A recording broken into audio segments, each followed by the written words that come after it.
And then beans. So beans are something that we always have a huge harvest of come this time of year. And luckily, because we eat a lot of beans, and there's just a lot of ways to go about eating them too.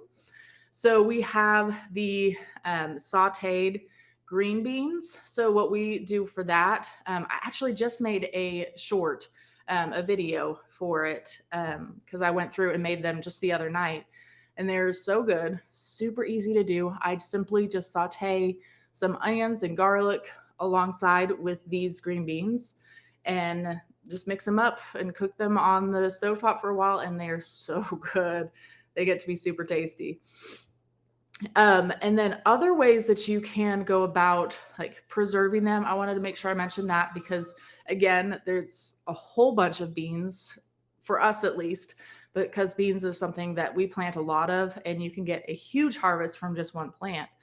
So with these, like it's pretty easy to preserve them. So we have two favorite ways that we go about preserving our beans. So one way is whenever we harvest them fresh, we go through and just simply do what's called blanching them and then freezing them. And then I put them in like just serving size bags into the freezer. So that way, whenever I want to go eat them, I can just pull out one baggie, dump them all out, and I'm good to go. Super simple, easy to do.